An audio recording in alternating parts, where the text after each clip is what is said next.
Hey tout le monde, comment ça va ce matin? Faites un petit coucou, dites bonjour. On va être ensemble pendant une petite heure. Trop content de vous accueillir ici.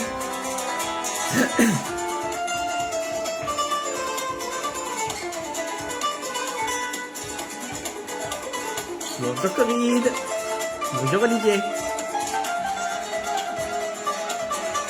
Génial.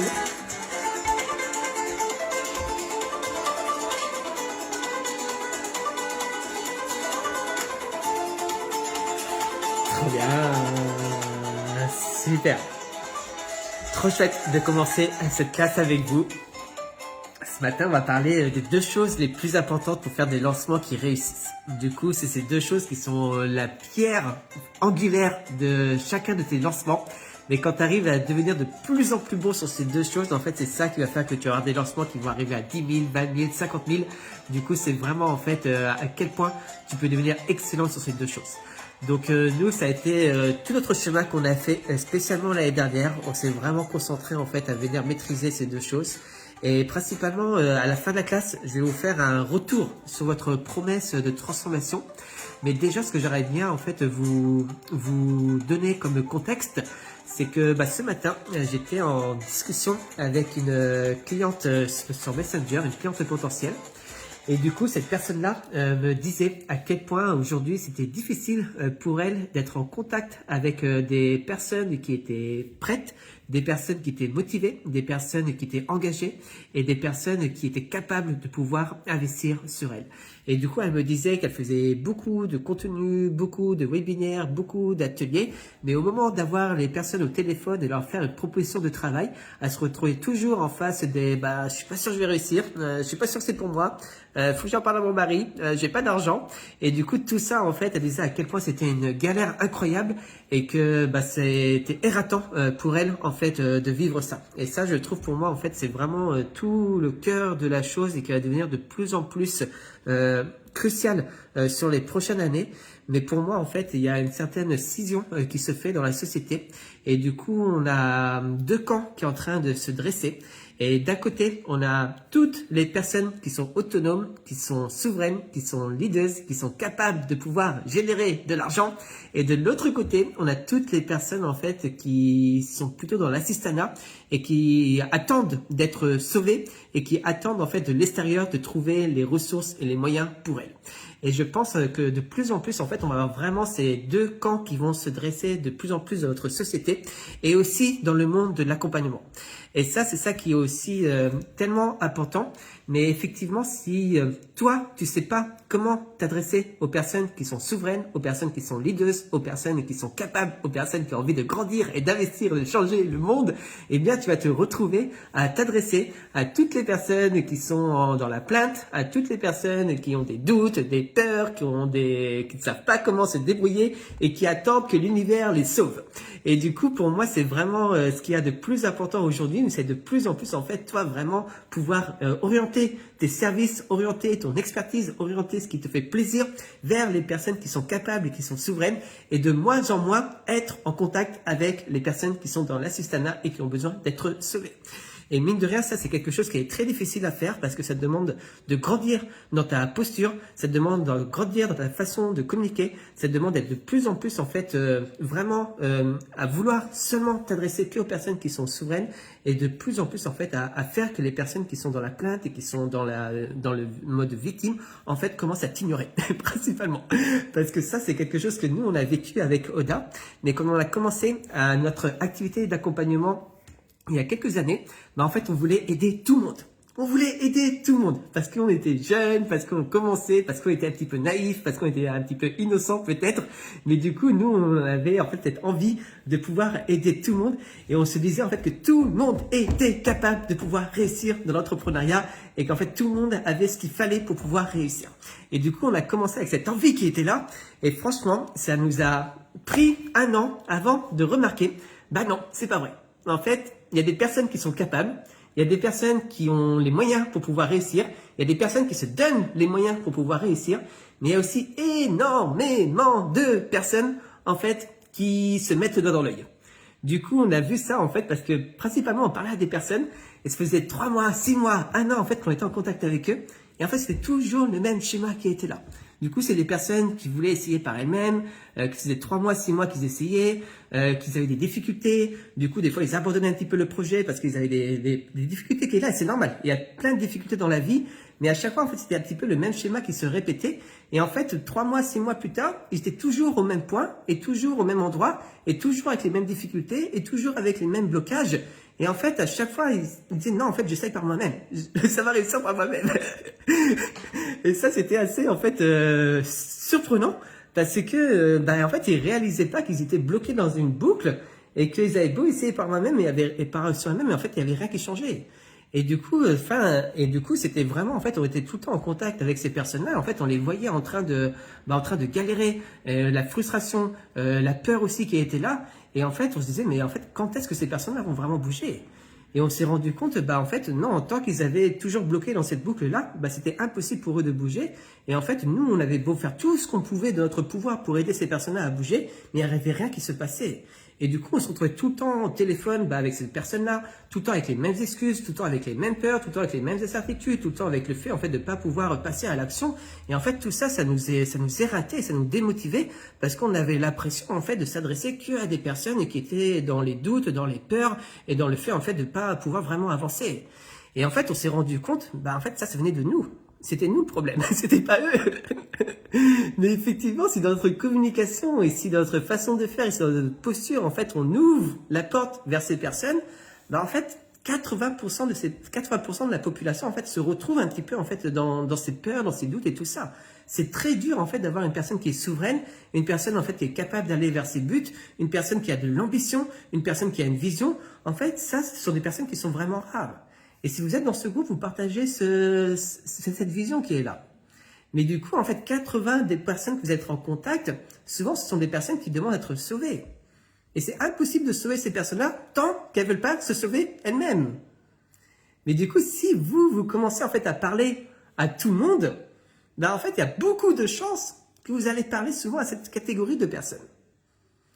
Et du coup, c'est comment vous, de votre façon, de votre posture, de votre communication, de commencer à arrêter de parler à ces personnes et de commencer à vous focaliser sur les personnes qui sont prêtes et qui ont les moyens d'investir et qui ont une vision et qui ont de l'ambition et qui ont des objectifs qui sont élevés et qui veulent vraiment réaliser leurs objectifs.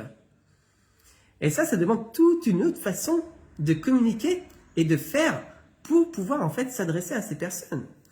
Et c'est vraiment pas évident parce que déjà en fait ça va te demander de toi d'être très clair en fait sur qui sont les personnes que tu veux vraiment servir et qui sont les personnes que tu veux pas du tout servir.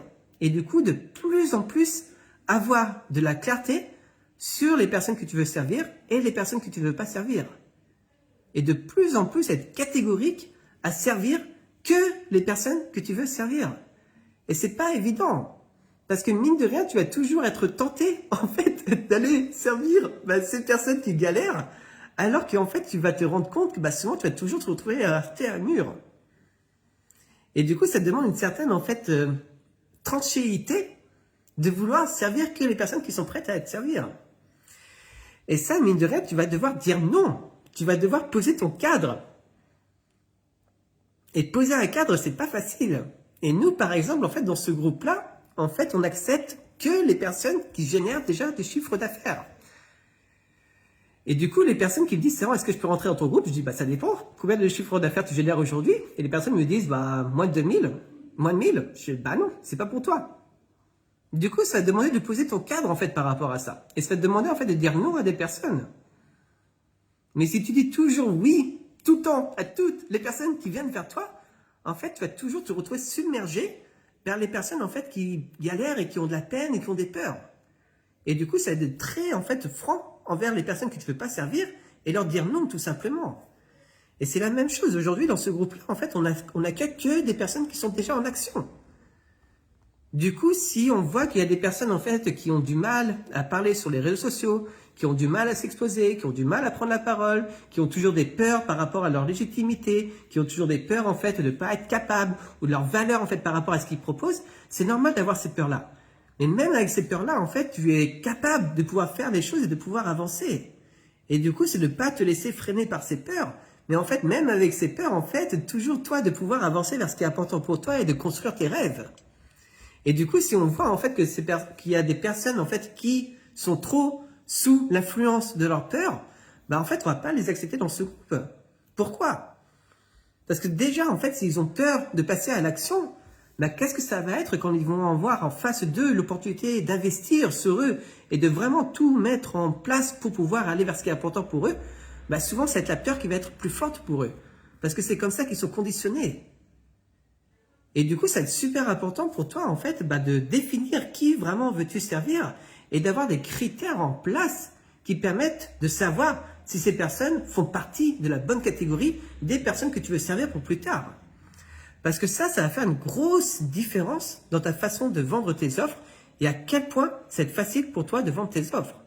Parce que ça va être totalement différent quand tu commences à te vendre tes offres aux personnes qui sont leaders, aux personnes qui sont responsables, aux personnes qui sont souveraines, aux personnes qui prennent des actions, aux personnes qui ont des objectifs, aux personnes qui ont de l'ambition, aux personnes en fait qui veulent vraiment avancer et vraiment construire ce monde. C'est totalement différent, c'est beaucoup plus facile pour toi de vendre tes offres à ces personnes-là plutôt qu'aux personnes en fait qui sont dans les doutes et dans les peurs. Beaucoup plus facile. Parce que dans les doutes et les peurs, en fait, tu vas toujours retrouver ce même refrain. Bah, j'ai pas assez d'argent, faut que j'en parle à mon mari, je suis pas sûr que c'est pour moi, je suis pas sûr que c'est le bon moment. En fait, tu vas toujours te retrouver, en fait, avec ces mêmes phrases qui remontent encore et encore. Et nous, aujourd'hui, avec Oda, en fait, on n'a plus ces phrases-là. On n'a plus ces phrases-là. Parce qu'on a décidé, en fait, qu'on voulait plus être en contact avec ces phrases-là. Tout simplement. Et du coup, de filtrer de plus en plus, en fait, les personnes à qui on va être en contact avec, et d'être vraiment catégorique par rapport à ces personnes-là qu'on veut servir et les personnes qu'on ne veut pas servir. Et d'être très franc par rapport à ça. Et ça, c'est très dur. Parce que quand tu dis non, en fait, tu poses ton cadre et en fait, tu ouvres la porte au conflit. Et généralement, on n'est pas à l'aise avec le conflit. On n'est pas à l'aise, en fait, à perturber les personnes. On n'est pas à l'aise à brusquer. Parce qu'on a été élevé depuis tout petit, en fait, à toujours dire oui, à toujours être la bonne pense, à toujours être gentil, à toujours avoir ce sourire, à toujours, en fait, être agréable, et même si on veut pas être agréable. Et du coup, ça, c'est un conditionnement qu'on a depuis tout petit. C'est un peu comme un masque qu'on met sur notre figure pour toujours, en fait, essayer d'être le plus gentil possible. Parce qu'on a appris, en fait, que plus tu es gentil, plus tu vas être aimé. Et en fait, cette gentillesse, elle est incroyable dans la bienveillance. Mais si c'est juste de la gentillesse, en fait, parce que tu as peur de poser tes limites, bah en fait, c'est la gentillesse qui devient un peu puride. C'est pas de la vraie bienveillance. Et la bienveillance aussi arrive avec un cadre qui est clair et qui est précis. Parce que si tu n'arrives pas à mettre ce cadre qui est là, en fait, tu vas te laisser déborder, tu vas te laisser submerger. Et du coup, tu vas toujours, en fait, avoir l'impression que tu donnes énormément, énormément, énormément pour peu de résultats. Parce que tu es la bonne pense. Et ça te demande en fait d'être le courage de ne pas être aimé et le courage de mettre ton cadre. Et du coup, le courage en fait d'aller vers les critiques et vers l'opprobre. Parce que quand tu fais ça en fait, et nous ce qu'on a vraiment remarqué dans notre communication, bah, quand tu commences en fait à être de plus en plus confrontant et de plus en plus polarisé en disant voici qui je sers et voici qui je ne sers pas absolument, bah, toutes ces personnes-là, tu commences à te les mettre en dos. Et du coup, tu vas avoir les critiques. Tu vas avoir les personnes qui vont te haïr. Tu vas avoir les personnes en fait qui vont dire que tu fais n'importe quoi. Tu vas avoir les personnes qui vont dire que tu as vendu ton âme au diable. Et tu vas avoir toutes ces critiques qui vont arriver. Et c'est une bonne chose. Ça montre en fait que tu commences en fait à poser de plus en plus ton cadre. Parce que quand tu poses ton cadre, en fait, effectivement, tu vas pas être aimé. Mais c'est tellement important. Parce que c'est là où tu vas commencer à te faire respecter. Et ça, c'est pour tout dans ta vie, en fait. Ça peut être aussi bien avec tes futurs clients, mais ça peut être aussi bien avec ta famille, ça peut être aussi bien avec tes proches, ça peut être aussi bien avec tes amis. Mais à chaque fois que tu tolères quelque chose que tu sais qui n'est pas tolérable, en fait, tu es en train d'être la bonne pense. Et de plus en plus, tu es capable de pouvoir mettre tes limites et mettre ton cadre. Et de plus en plus, les gens, ils vont te respecter. Parce qu'ils voient, en fait, que tu n'es plus du tout assujetti au regard des autres. Que tu n'es plus du tout assujetti en fait au bon vouloir des autres. Que tu n'es plus du tout assujetti en fait aux likes, aux commentaires et à l'approbation en fait sociale. Et ça c'est très difficile parce que sur les réseaux sociaux, c'est créé en fait pour l'approbation et la validation. Et du coup, en même temps qu'on est conditionné depuis tout petit à aller chercher les likes et les commentaires et en fait à l'approbation et la validation, c'est la même chose sur les réseaux sociaux. Et du coup, on va avoir du mal à mettre notre cadre. Et parce qu'on ne met pas notre cadre, en fait, on est en train de parler à tout le monde. Et du coup, on est en train de donner, on s'essouffle à donner, et sans recevoir, parce qu'on n'a pas le cadre qui est mis.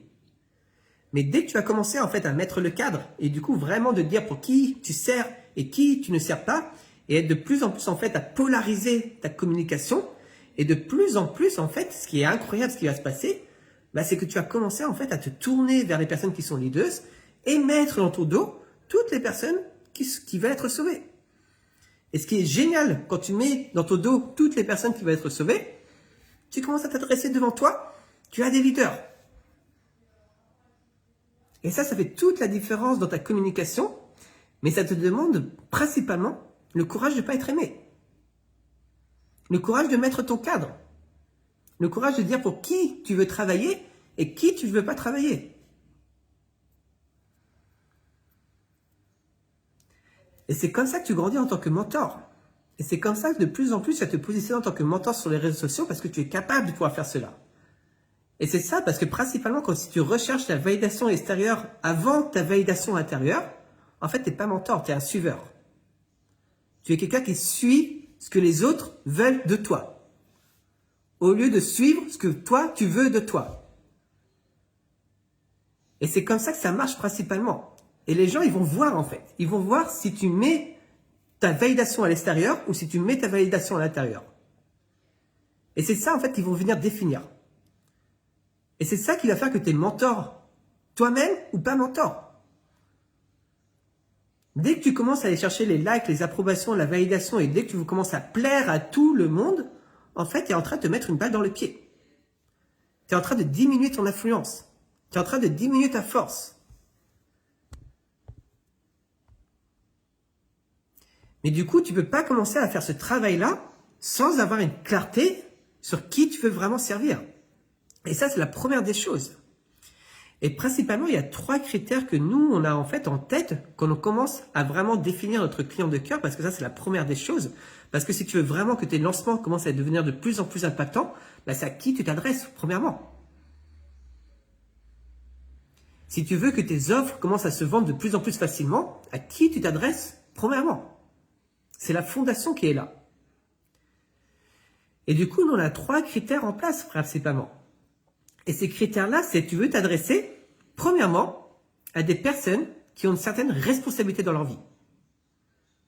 Du coup, tu veux t'adresser déjà à des personnes qui ont un certain, qui ont un certain poste, qui ont un certain pouvoir personnel, qui ont une certaine influence extérieure et qui sont déjà en fait dans des postes à responsabilité. Pourquoi? Parce que ça montre que ces personnes-là, mine de rien, ils ont un certain niveau de leadership. Du coup, tu veux t'adresser à des leaders, mais en fait, tu dois commencer à t'adresser à des personnes en fait qui ont un certain niveau de leadership pour t'adresser à des leaders. Et ça fait une grosse différence en fait quand tu t'adresses principalement à des cadres, à des managers, à des leaders, à des entrepreneurs qui sont déjà bien avancés, à des coachs qui sont déjà bien avancés, à des personnes en fait qui ont déjà une belle communauté, à des personnes qui sont déjà en fait en action, qui sont déjà en train de mettre en place, à des personnes qui sont déjà en train de porter les projets, qu'à des personnes en fait qui attendent qu'on les aide pour pouvoir développer leur projet. Du coup, si tu t'adresses à tout le monde, à tous les salariés sur la terre, à tous qui font les mi-temps ou les part-temps ou tout ça, mais du coup, en fait, tu es en train de diluer les personnes qui sont dans les postes de leadership en voulant t'adresser à tout le monde.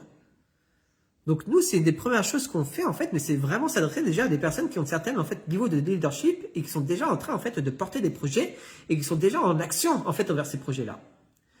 La deuxième des choses que tu veux faire attention, c'est t'adresser à des personnes qui ont des ressources financières. C'est tout bête, mais c'est beaucoup plus facile pour toi de vendre tes offres quand tu t'adresses à des personnes qui ont des ressources financières plutôt que des personnes qui sont au RSA. Aussi simplement que ça. Parce que les personnes qui ont des ressources financières, bonne nouvelle, c'est qu'ils ont des ressources financières pour investir. C'est tout bête, mais ça fait tellement le travail en amont en fait quand tu commences vraiment à pouvoir déjà avoir des critères par rapport à ça et t'adresser aux bonnes personnes déjà qui sont là. Et la troisième des choses, c'est les personnes qui sont déjà en action.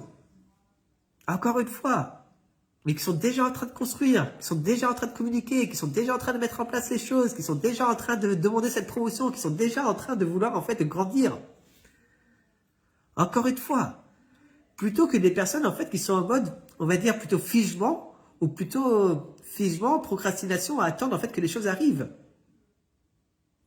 Mais quand tu commences en fait à mettre ton énergie vers des personnes qui sont déjà en action, vers des personnes qui ont des ressources financières, vers des personnes en fait qui sont déjà dans un certain niveau de leadership, bah en fait tu vas commencer à t'adresser à des personnes qui ont cette capacité d'investir, qui veulent investir, qui ont des objectifs, qui ont de l'ambition, et que toi en fait tu vas aider merveilleusement bien ces personnes. Et ce qui est vraiment compliqué, c'est là où le bas blesse, mais toi pour aider ces personnes, ça te demande que tu rayonnes dans ta plus grande leadership. Parce que tu ne peux pas aider des leaders si toi-même tu n'es pas leader. Et c'est ça qui est vraiment incroyable, mais quand toi tu commences à construire ta vie, que tu commences à mettre des objectifs en place, quand tu commences à avoir de l'ambition, quand tu commences à faire les choses, quand tu commences à aller vers de l'avant, et que tu commences à construire vraiment en fait ce qui est important pour toi, bah tu es en train de développer ce leadership. Et du coup, tu vas pouvoir en fait t'adresser à des personnes qui sont en train de développer aussi ce leadership. Honnêtement, d'où notre histoire, en fait, c'est vraiment aller par étapes. Parce qu'au tout début, on s'adressait un peu à tout le monde. Parce qu'en fait, bah, on avait ce leadership, mais en fait, on était au tout début de ce leadership. Du coup, en fait, on devait commencer, nous, à construire, en fait, notre vie pour être capable de pouvoir de plus en plus accompagner des personnes qui sont leaders et des personnes qui sont compétentes. Mais ça va vraiment, en fait, avec toi. Parce que sinon, c'est sûr que tu vas facilement te retrouver, en fait, avec ce syndrome de l'imposteur. Si en fait, si toi, tu n'es pas leader dans ta vie, et que tu veux commencer à t'adresser à des personnes qui sont leaders, bah ça va pas le faire. En fait, il y a un trop grand décalage et dans le mauvais sens. Du coup, ça demande que toi, tu sois un leader dans ta vie pour pouvoir en fait inspirer les personnes en fait qui sont déjà en train de développer ce leadership à venir se faire accompagner par toi. Et c'est ça qui est incroyable. Mais plus toi, tu vas pouvoir vraiment en fait vivre la vie qui est importante pour toi, et de vraiment commencer à voir qu'est-ce qui est intolérable dans ta vie et ne plus du tout tolérer ce qui devient intolérable dans ta vie, c'est une très très bonne chose à faire. Et de plus en plus vivre la vie en congruence avec tes valeurs et en congruence avec tes rêves et en congruence avec tes aspirations, bah de plus en plus tu développes ce leadership et de plus en plus en fait tu vas venir inviter les personnes à rejoindre ce leadership. Mais tout commence par toi premièrement. Et ça, tu vas avoir en fait des trials, tu vas avoir des essais. Et c'est vraiment souvent au plein cœur de la tempête et au plein cœur en fait de ce qu'il y a de plus dur que tu développes cette solidité. Et on ne peut pas faire autrement. Les leaders en fait naissent dans la tempête. C'est quand il y a tout qui commence à s'effondrer autour de eux, mais qui sont capables en fait de pouvoir surmonter cela et de pouvoir développer les compétences et de pouvoir retrouver les ressources intérieures et extérieures et de vraiment grandir en fait avec la tempête, qui deviennent incroyablement solides.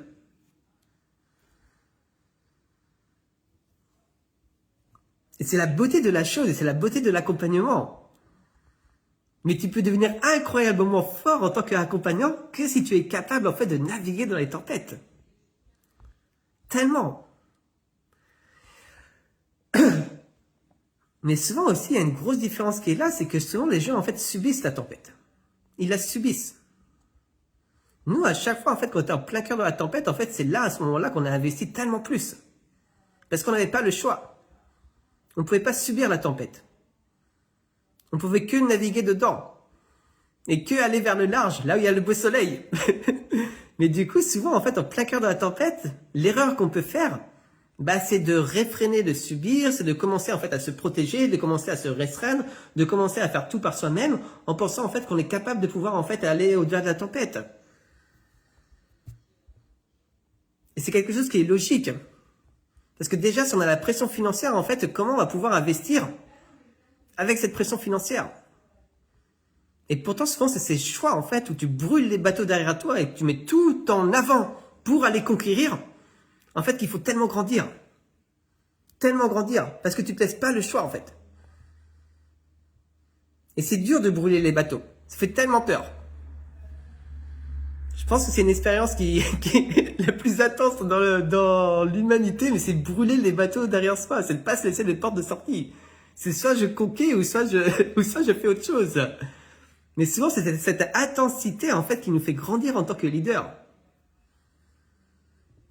Et c'est pour ça aussi que toutes les expériences que souvent on met un petit peu, en fait, on pense que c'est mal, mais en fait, tout ce qui est, en fait, le burn-out, tout ce qui est la frustration, tout ce qui est l'épuisement, moi, je trouve que c'est des expériences, en fait, qui nous font grandir notre corps énergétique d'une force incroyable. Et c'est obligé de passer par là, en fait, il faut développer, en fait, un corps énergétique qui est dense. Ça te demande, en fait, de passer dans des expériences qui sont denses. Si tu passes pas dans des expériences qui sont denses, en fait, jamais ton corps énergétique peut devenir dense. Et c'est ça que les sadhus, que les gourous, que les yogis, en fait, apprennent, mais c'est comment développer un corps énergétique qui est tellement dense que quoi qu'il se passe dans leur vie, en fait, c'est juste une petite vague. C'est juste une petite vague. Et en fait, la plus grosse des tempêtes, en fait, se transforme en vague. Parce qu'ils ont appris à accepter, en fait, tout ce qui se passe dans leur vie. Et ils voient ça comme un apprentissage, comme un tremplin vers la réussite. Et pour moi, c'est vraiment ça, en fait, la beauté de la spiritualité, mais c'est vraiment qu'en fait, toutes les expériences de ta vie, en fait, ça devient des apprentissages. Et que les grosses tempêtes d'autrefois deviennent des petites vagues. Tout simplement. Et tu surfes dessus. Parce que tu as appris, en fait, à pouvoir naviguer dans cette tempête. Tu as appris à pouvoir développer cette résilience dans cette tempête. Et c'est ça où tu deviens très dense. Et c'est comme ça, en fait, que toi, tu grandis en tant que mentor. Cette capacité, en fait, à pouvoir naviguer dans les tempêtes. Et à pouvoir tenir ton cap. Et aller droit devant. Et à brûler les bateaux, en disant, je conquis. Je peux que conquérir. C'est fort, ça. Mais je trouve que l'univers, en fait, nous donne tellement un coup de main, en fait, quand pour nous, on ne cesse pas le choix que de réussir. Et que tout l'univers commence vraiment à nous donner, en fait, ce partage et donner ce soutien. C'est la dévotion qui est là.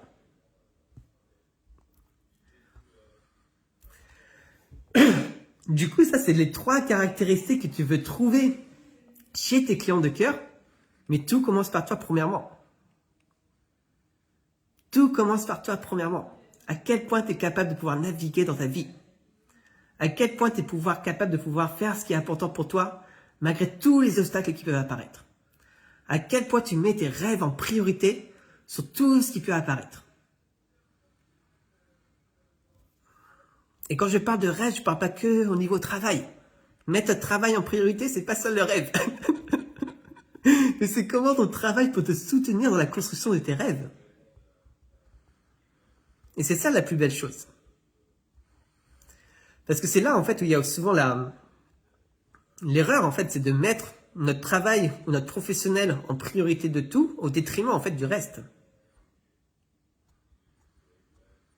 Mais souvent, le travail et ta voie professionnelle, ça peut être, en fait, un upgrader ou quelque chose, en fait, qui vient donner tellement de soutien à toutes les sphères de ta vie.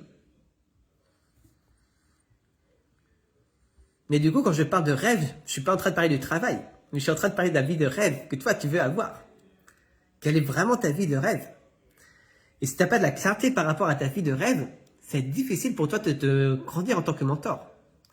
Tout commence par une vision premièrement. Une vision par rapport à toi, une vision par rapport à tes rêves, une vision par rapport à ce qui t'égaye, une vision par rapport à ce qui te met le feu. Mais tout commence par ça. On va parler de ça un peu plus tard dans la classe. Je vais pas prendre trop de temps parce qu'il y a déjà 30 minutes. Mais du coup, ça, c'est les 3 choses en fait que tu veux voir dans tes clients de cœur. Mais ça, c'est le qui, premièrement. Et c'est travailler par le qui.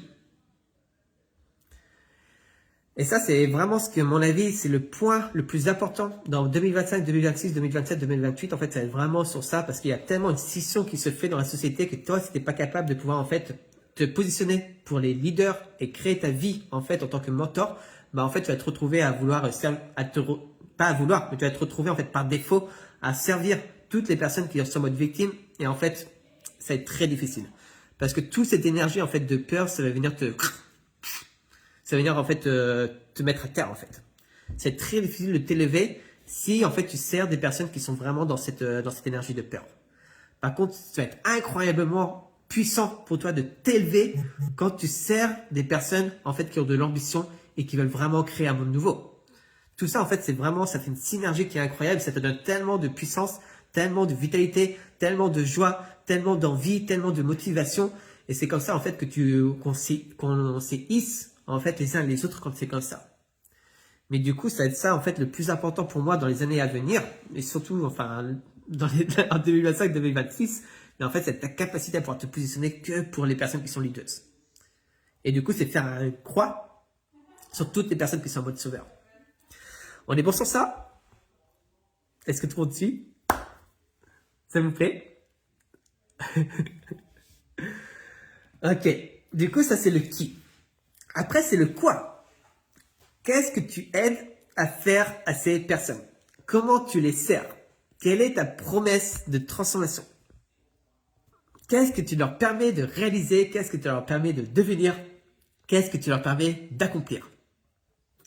Du coup, ça c'est tellement important parce que si tu communiques sur la mauvaise chose, généralement les personnes vont t'ignorer ou généralement les personnes qui vont te dire bah écoute, c'est pas si grave comme ça.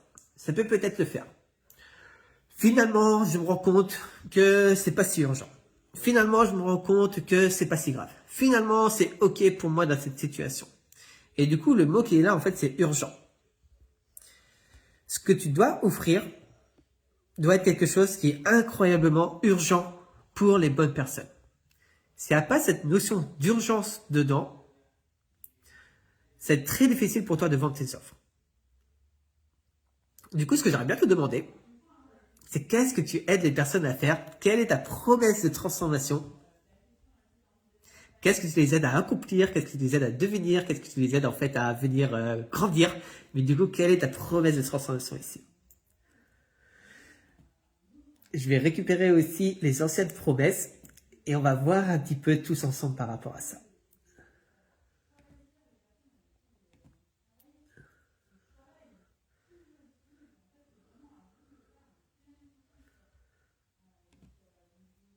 J'essaie de retrouver le live.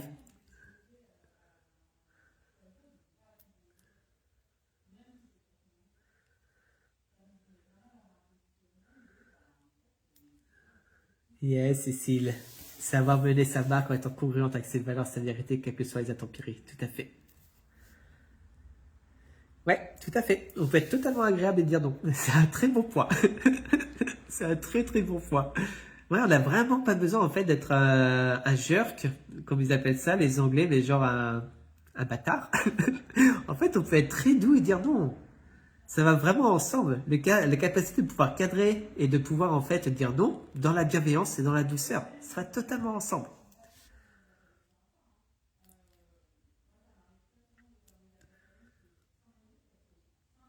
Du coup, comment vous aider ces personnes?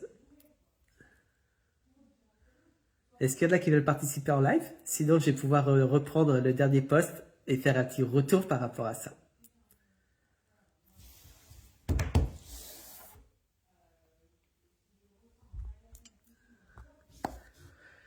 Si vous voulez, la parole est à vous.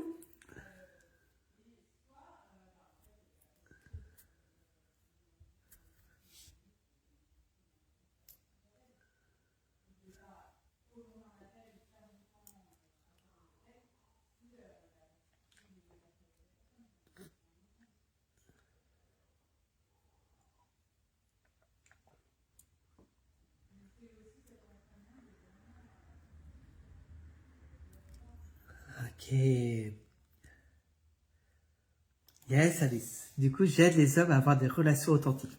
Du coup, c'est super important pour toi déjà, Alice, c'est qui ces hommes-là? En fait, là, c'est le premier point. Mais tu veux aller spécifier ces hommes et à qui tu t'adresses. Et du coup, retrouve en fait ces trois critères. Qui sont ces hommes en fait qui sont dans une position de leadership? Qui sont ces hommes qui ont des ressources financières? Et qui sont ces hommes qui sont déjà en action? Du coup, c'est pour ça en fait que même en fait ce premier mot qui est là, en fait, c'est tellement important d'aller en fait définir et spécifier et du coup de plus en plus en fait pouvoir parler à des hommes qui aujourd'hui c'est une urgence pour eux d'accomplir ce que tu leur proposes. Mais du coup, c'est une urgence dans le sens en fait, ils ont déjà ces critères qui sont en place et toi, ce que tu vas leur proposer, c'est de pouvoir en fait accélérer encore plus leur réussite. Des relations authentiques et nourrissantes. Du coup, ici, c'est quel genre de relation? Quel genre de relation? Parce que les relations, il peut en avoir plusieurs. Ça peut être des relations professionnelles, ça peut être des relations sentimentales, ça peut être des relations personnelles, ça peut être des relations spirituelles, ça peut être des relations avec l'argent, ça peut être des relations avec leur enfant. Mais du coup, en fait, quel genre de relation, en fait, c'est important pour eux et que c'est urgent pour eux de changer aujourd'hui ou de pouvoir trouver une solution dès aujourd'hui. Et du coup, c'est ça, en fait, tout le travail qui est difficile à faire, mais qui est, en fait, qui est la base. Mais c'est d'aller chercher, en fait, dans les relations que ces personnes-là sont en train de vivre, quelle est la relation qui est la plus importante pour eux et qui a besoin d'être trouvée une solution dès maintenant, parce que s'ils ne trouvent pas une solution dès maintenant, il y a des choses, en fait, qui vont arriver dans leur vie qu'ils veulent absolument pas voir. Et du coup, quelle est cette relation qui est là? Prendre leur place. Comment ils prennent leur place? Qu'est-ce que ça veut dire de prendre leur place pour eux? Qu'est-ce que ça veut dire?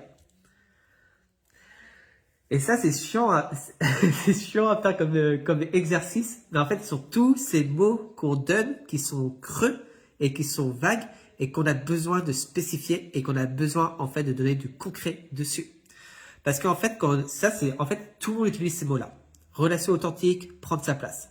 90% des accompagnants, des coachs et des thérapeutes, ils utilisent ce mot-là parce qu'en fait, ils ne savent pas aller comment creuser en profondeur pour trouver la spécificité et pour vraiment, en fait, aller ce sentiment d'urgence. Parce qu'en fait, prendre ta place. Est-ce que, c'est ça qui est chiant, en fait. Quand une personne, tu vas faire une proposition à 2500 euros ou 5000 euros et je t'aide à prendre ta place. Ok, 2500 euros pour prendre ma place. Prendre ma place dans quoi? Prendre ma place dans quoi? En fait, c'est ça qui est chiant, c'est que le jour où tu vas faire en fait une proposition d'accompagnement, une proposition de travail qui a une valeur qui est importante, c'est normal parce que ce que tu donnes en fait a de la valeur. Mais du coup, si la personne n'a pas vraiment conscience, qu'est-ce que tu vas l'aider à faire? En fait, avoir des doutes qui sont ici. Et dès qu'il y a un tout petit doute, ça va lui donner la raison pour ne pas investir. Et du coup, c'est pour ça que notre communication doit devenir tellement spécifique et tellement précise que ça laisse aucun doute à la personne. Aucun doute à la personne. Parce que le doute, c'est ça qui empêche la personne d'investir. Et du coup, prendre sa place, ça va demander en fait de trouver qu'est-ce que veut vraiment cette personne, quel est son objectif. Parce que prendre sa place, c'est un objectif qui est là. Mais comment ça se concrétise son objectif dans sa vie? Yes, yes, Alice, on est beaucoup plus, c'est bon. Tout à fait, tout à fait. Là, tu as quelque chose de beaucoup plus spécifique que homme et que prendre sa place et que relation. Super.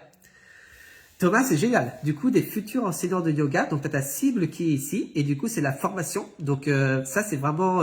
la formation, ça marche très bien. Donc, dès que tu proposes, en fait, n'importe quoi en formation et tu formes des personnes, en fait, sur un sujet particulier, c'est quelque chose qui marche très bien. Donc là, Thomas, tu as une très bonne cible et un très bon message pour pouvoir, en fait, t'adresser aux professeurs de yoga.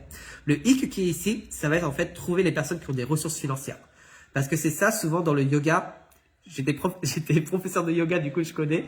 Mais souvent en fait on a des difficultés à investir parce qu'il nous manque des ressources financières. Et du coup c'est de voir en fait dans ces futurs enseignants de yoga qui sont les personnes qui ont le plus de moyens financiers et de commencer à t'adresser à elles. Caroline, je demandais qu'est-ce que tu offres aujourd'hui, quelle est ta promesse de transformation et qu'est-ce que tu aides les personnes à faire. J'ai essayé de retrouver tous vos commentaires qui sont ici.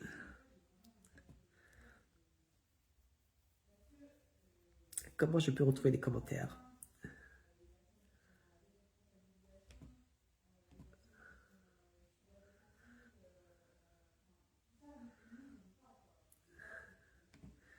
Donnez-moi les commentaires, s'il vous plaît.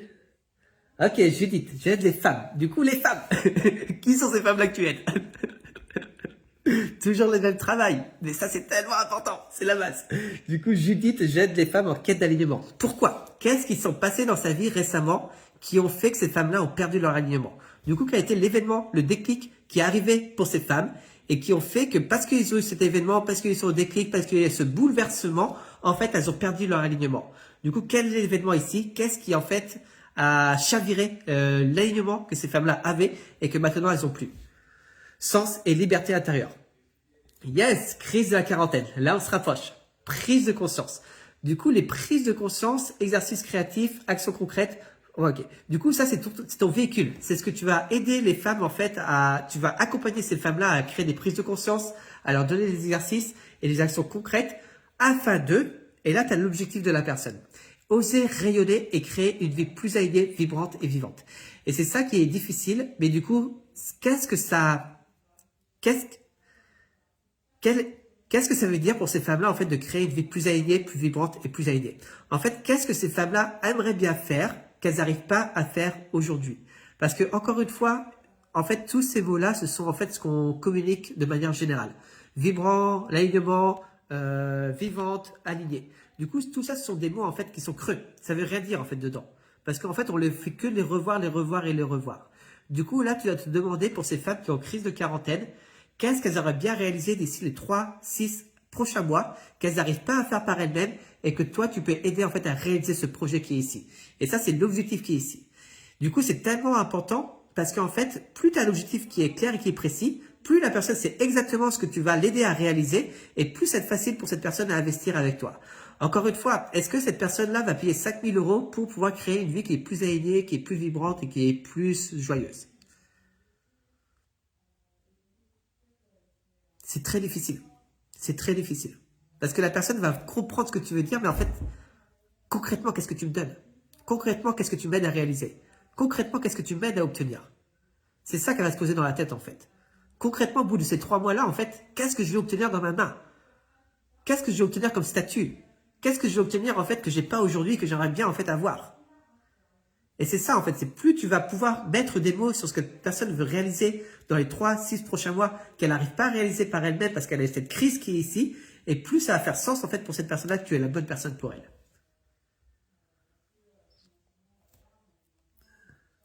Olivier, super, chef d'entreprise. Du coup, chef d'entreprise, moi, je dirais encore plus zoomer, en fait, sur qui sont ces chefs d'entreprise. Du coup, quel genre de chef d'entreprise? Est-ce que c'est l'entreprise en ligne? Est-ce que c'est l'entreprise en dur, dans le béton, constructeur? Je sais pas. Mais du coup, chef d'entreprise, en fait, t'as plein de profils possibles.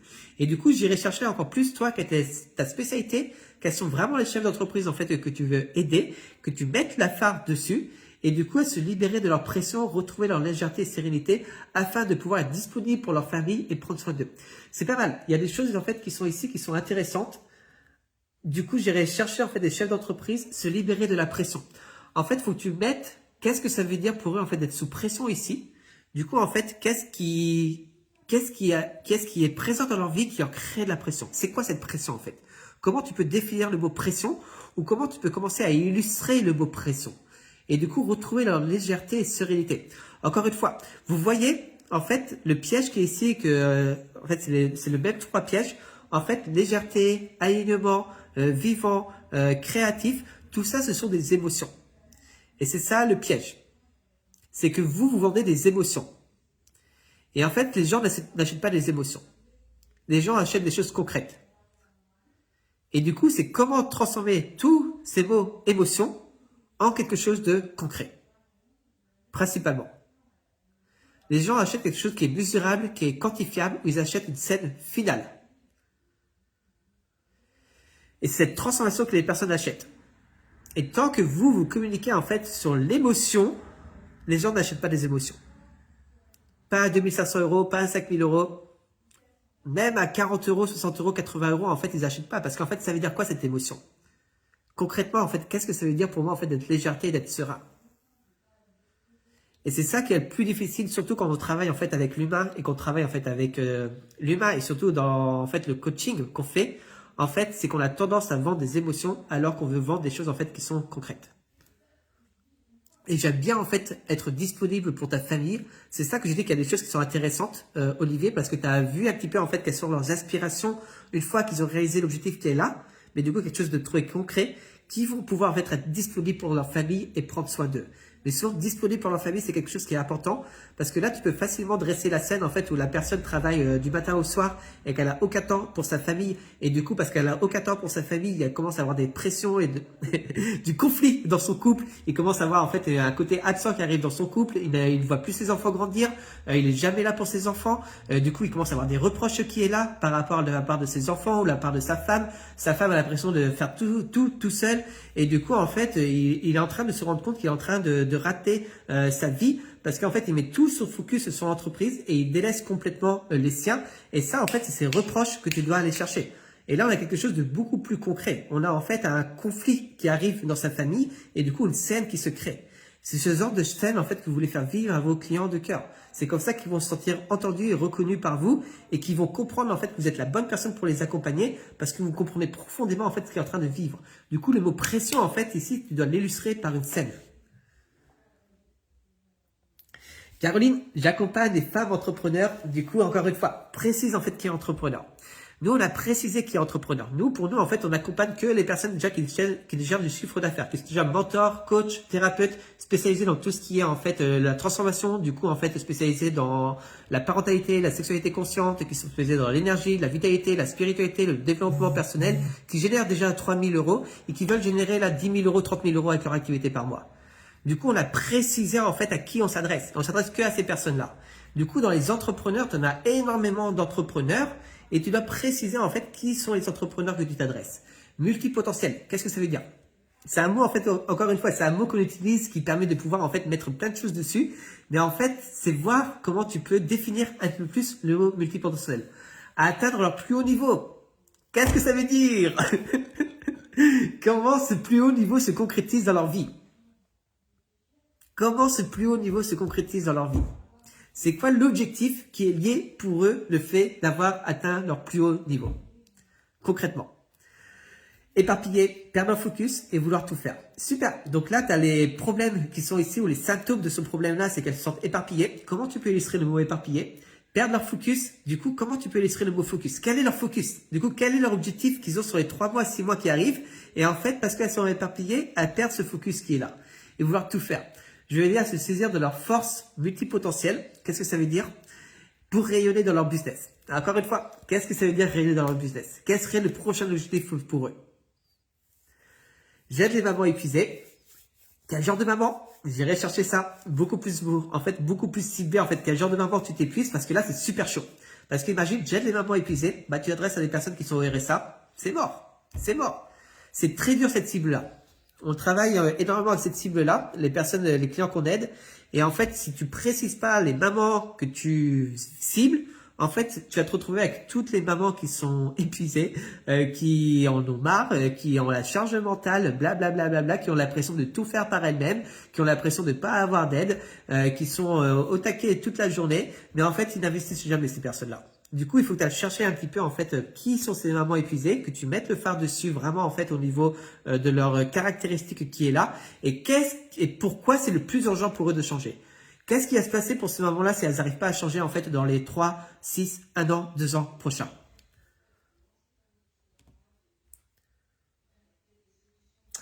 Ok. Autre chose? Let's go! On a encore 10 minutes, 5 minutes. Yes, Olivier. Très bonne remarque. Très, très, très bonne remarque. Nous, c'est comme ça qu'on fonctionne.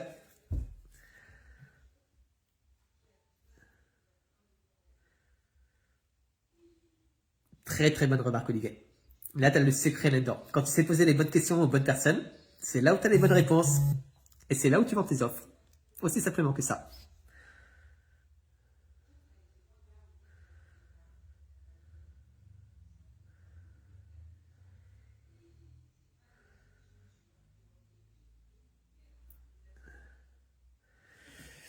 Ok, est-ce qu'on a encore un petit peu de jus qui est là? Je vais peut-être reprendre un petit peu Anne. Du coup, promesse pour les cadres, Anne Cléonis. Du coup, c'est bien, tu as visé les cadres. Ils ne verront plus jamais la recherche de leur prochaine fonction de manière classique et passive. En fait, vous devez vous demander, quand vous créez ces phrases-là, est-ce que ces phrases-là sont compréhensibles? Est-ce que quand vous allez en fait, quand vous parlez à un cadre en disant, écoute, moi, je vais t'aider à ne plus jamais voir la recherche de leur prochaine fonction, de ta prochaine fonction de manière classique et passive. Du coup, c'est quoi sa prochaine fonction en fait?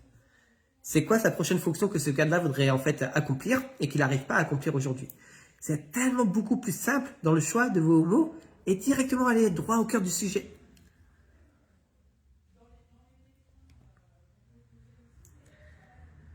Ok, Catherine, femme hypersensible, vibre le feu. Ça veut dire pas vibrer le feu.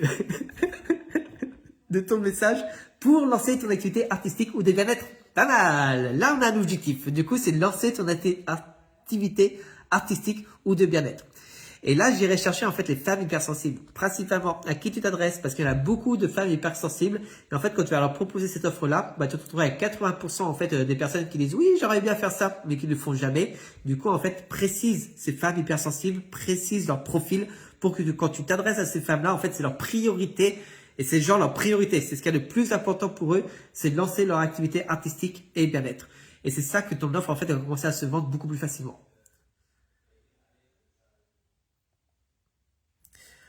Ok, je crois que j'ai fait le tour. Je pense que j'ai fait le tour. Génial. J'espère que ça vous a aidé. On arrive bientôt à la fin de l'année. Et la fin de l'année, c'est une période de l'année la plus importante. Et ce que j'aimerais bien faire la semaine prochaine avec vous, c'est créer votre plan d'action pour la fin de l'année. Du coup, il reste 75 jours maintenant avant la fin de l'année. Et du coup, j'aimerais bien en fait pouvoir créer avec vous que c'est quoi votre objectif avant la fin de l'année et quelles seraient les actions que vous pouvez mettre en place dès la semaine prochaine pour pouvoir accomplir ces objectifs. Du coup, ça va être notre thème de la semaine prochaine.